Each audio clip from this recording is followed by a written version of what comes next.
In this video, I'm going to be sharing with you 5 no-fail businesses that have the ability of making you thousands of dollars monthly. And one thing I love about these businesses is that they have little to no risk and they are highly scalable. And what I mean by scalable is that you can turn it into a full-blown business where you can employ others and make more money for yourself. Hello, I'm Toby Adebisi. You're welcome to my channel and you're welcome to my video. If at any point in this video you realize you love the content and you find it valuable, please ensure to drop a like. Number 1, it helps the video. 2, it is free. And 3, it encourages me to put out valuable videos for you guys like this one. So let's get right into the video. The first business I am going to be talking about in this video is laundromats. These businesses has probably existed right before I was born, and I'm sure that you are aware of that already. What this simply means is going into laundry service, but on a larger scale now, whereby you have heavy machines that has the ability to wash big and heavy materials for your clients, and you end up making a lot of money for yourself. And one thing I love about this business is the fact that it is highly profitable. There are so many men and women who have businesses they have to attend to, and as a result of that, they cannot take up the time to be washing and doing their laundry themselves. So most of the time they get services like cleaning services to help in washing their clothes, in washing their materials, and sometimes they wash pillows and all of those heavy stuffs in a home. As someone who is into laundromats, you need heavy machines, of course, and dryers, because you need a large space in order to accommodate many orders you'll be getting from clients. I read something interesting about this online of a woman who is into full-blown laundromat, who says that she finds it quite therapeutic because while she's going through it, she's listening to songs, she's engaging her heart, she's engaging her mind. And I find it quite amusing that you can derive so much pleasure in helping other people get their clothes washed, get it folded, and help them arrange their materials in such a way that makes your heart happy and that you find therapeutic for yourself. When starting this business, of course, you need to consider space, because you'll be getting heavy machines like washing machines and dryers. So definitely you will have to consider spaces that you'll be needing for all of these heavy machines. Also, another thing you may want to consider is the location, because you want to be in a location where you can easily get the orders of your clients, and it will not be so difficult to get the orders of your clients into your space. So you definitely want to consider the space and location. Laundromat is definitely a self-service, but you can definitely employ more hands so that you can take more orders, and that way you will scale the business and turn it into a full-blown and even family business that makes you thousands of dollars on a monthly basis. If you put your heart to it, it's a business that you will definitely enjoy. One thing I'll just say at this point is that you should be careful, especially when it comes to the kind of detergents you use to wash your clients' clothing. It is very important that you pay attention to that, because there are some detergents that can be very toxic. The second no-fail business I'll be talking about in this video is transportation and delivery. This business is definitely something that I have considered before, but I had to move the funds into another business that I'm still going to talk about in this video. But it's definitely something that I am still going to do because it is very profitable. Now, when I'm talking about transportation, I do not only mean transportation of people, it also includes transportation of goods. There are so many that you can invest into. We have the likes of taxi cab, probably like Uber or Bolt. For instance, because of the Naira challenge that is going on in my country, it's just easy for me to order for Bolt or cab, and there are people who do that, and it takes me to wherever I'm going, and I can pay with transfer, which is quite easy. So you definitely can put up your car for something like this. We also have car hire. There are people who just go to any country just for visiting, so definitely they don't want to start buying cars because they want to spend like probably a week or 2 weeks in that country. So most of the time they hire cars just to transport themselves within that time they are in the country. So you definitely can put up your car for hire.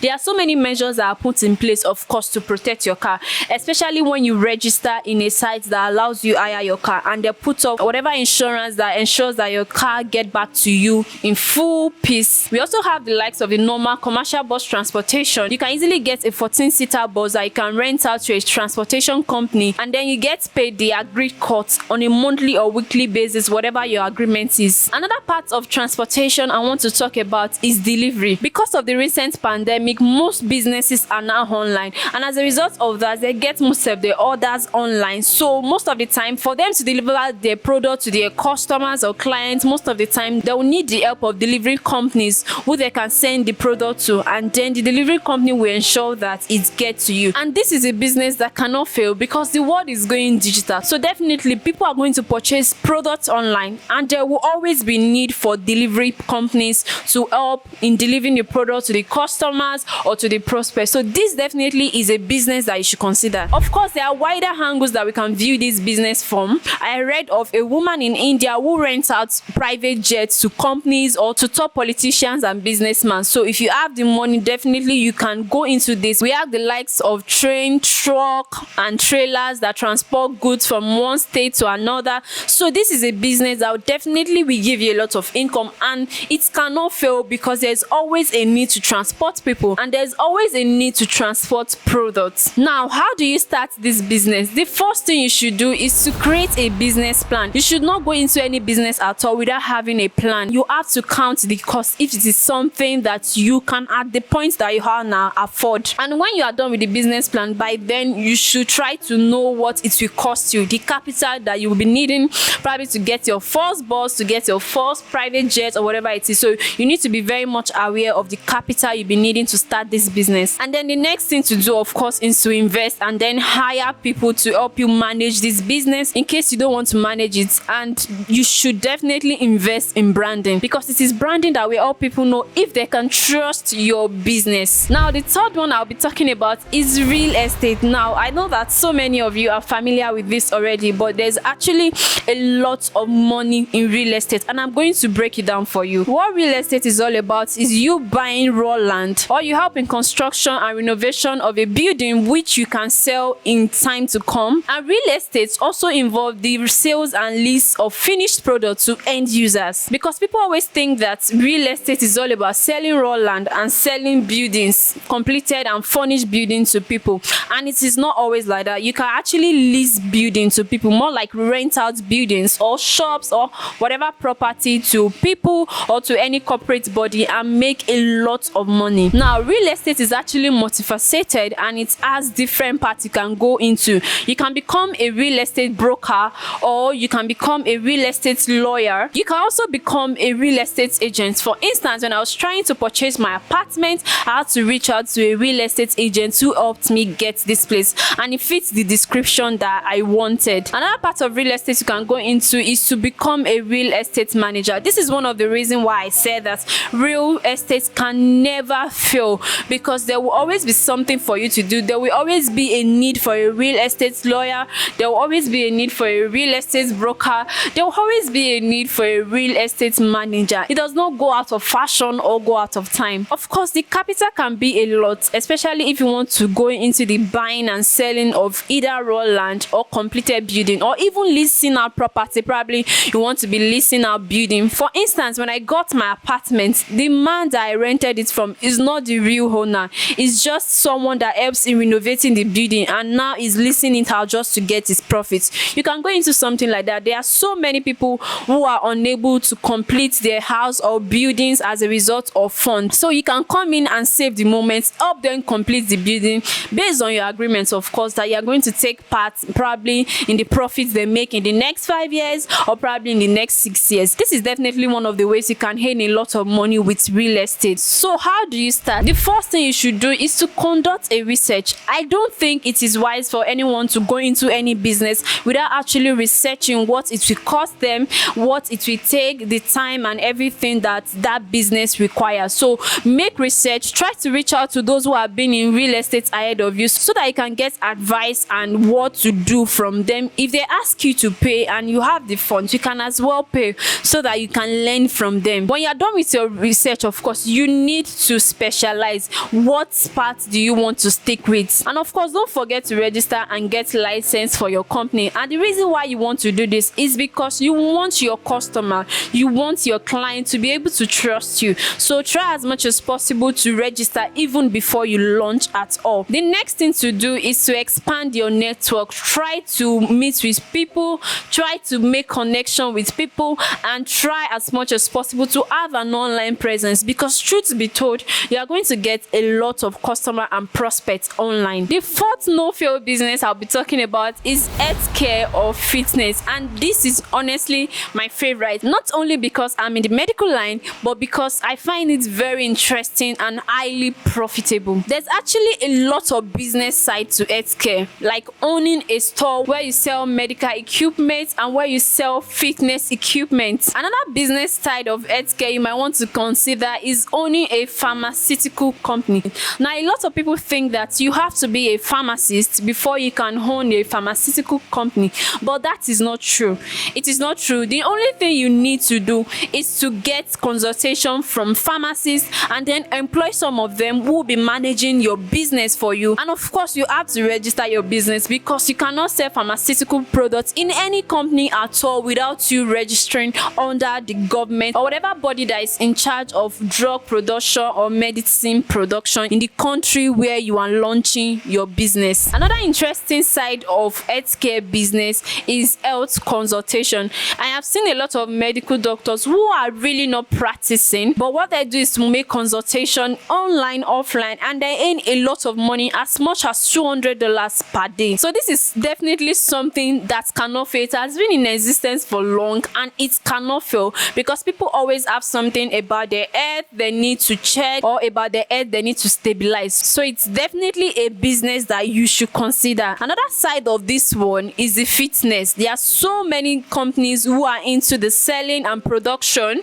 of fitness materials. There are also some who are involved in the making of meal plan or diet plan for those who want to keep fit or lose weight. So definitely it's something that you can consider, and it has the potential of making you a lot of money and even becoming a full-blown family business. One thing I would say at this point, however, is to ensure to get certification. And what that helps you do is that it helps your clients build trust in you. They can trust whatever you recommend. They can trust your meal plan. They can trust whatever equipment or veterinary whatever they buy from you, because you are certified. So how do you start this? The first thing you need to do, of course, like I said, is to make research. Do a lot of business analysis. Make research about the niche you want to be in. Probably you want to go into veterinary clinic, so you need to read about it. How do you go into it? And ask important questions that will allow you have every information that you need about that niche you want to go into. The next thing you should do, of course, is to draft out a business plan and then plan a budget that you'll be needing for this business. And right before you start the business, start promoting the business online, offline. Try as much as possible to promote this business.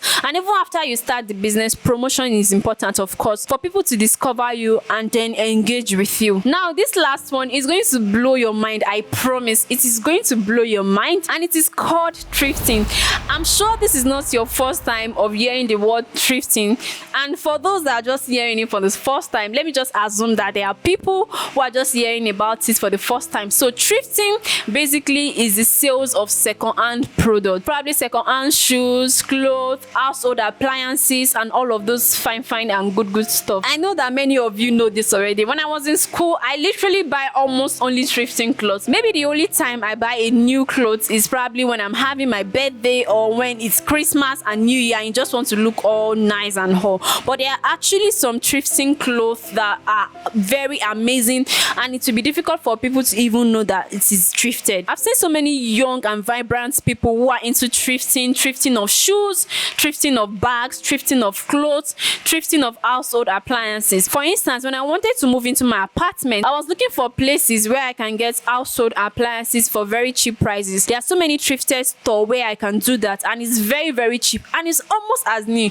You will barely know that this is actually a thrifted pot or a thrifted fridge or anything like that. It actually looks very new. Now, you may be shaking your head that not so many people will be interested in thrifting products, but that's a lie. I'm going to tell you something. There are so many Gen Z generation like me who buy only thrifted products. I'm telling you, because you don't want to spend all your money buying new things. You are literally just starting your life. So definitely there are people who are looking for how they can save their money and buy things for cheaper price, despite the fact they are making a lot of money. You don't want to use all your money in buying clothes, household appliances, and all of those stuff when you can get it for cheaper prices. This is a business that I grew up to meet, and it will always be in town. It can never fail, because there are people who rather go for cheaper products just so they could save costs. And the fact that it is thrifted or cheaper does not mean that it is substandard. No, I have seen a lot of very quality materials, very quality things that people sell for a very cheap price, and it is thrifted. So this is a business that you can go into and you will make a lot of money. I was reading an article online this morning while I was trying to finalize the things I want to be sharing in this video, and I read of a young lady who said that she made over $100 million in just a year of selling thrifted products. If I'm going to be converting that amount into naira equivalent presently, that would be 750 million naira in just a year selling thrifted products online. That's actually massive. There's a lot of money in thrifting. That's why I told you guys that I really love this one. So it's definitely something that you can invest in. So how do you start thrifting? The first thing I'm going to advise, of course, as always, is to make research. Try to always make research before going into anything. There are so many people who are selling thrifted products. Just determine the one you want to go into. Probably you want to be selling thrifted shoe, thrifted hair, thrifted clothes, thrifted household appliances. Just determine the one you want to be selling and then make research. Try to reach out to those who are already in that niche. Ask them questions. Some of them require that you pay them just for them to release some information. If you have the money, you definitely should have the money because it's going to be worth it. Just pay them, and then when you get that information, the next thing to do is to create a business plan. Create a business plan, create a budget. What are the things you are going to be needing? What are the things you are going to be buying? Now, when you are done with that, the next thing to do, of course, is to invest your capital into the business. When you get your thrifted materials, you should have access to a good lighting or whatever it is, and I'm sure you have a smartphone that has little to high quality, and then you take the pictures of your product and start posting it online, probably on Instagram or Facebook, so that people can see them and buy from you. When you start making profit, one thing I will advise is that you invest it into ads so that a lot more people can engage your business. They can discover it and engage it. That way you can scale it as high as you want. It's very, very profitable. And as much as you are selling, ensure that you have at least 2 to 3 delivery companies that can always deliver your product to your customers, so that you don't lose your customers because of bad delivery or transportation service. So that's it, guys. I'm sure you enjoyed the video. If you did, please drop a comment because it helps the algorithm of the video, and also subscribe to this channel because I have so many valuable content I'll be bringing forward to you guys, and you are going to love every single one of them. And let me say this, that I love every single one of you, and I'll be seeing you in my next video. Bye.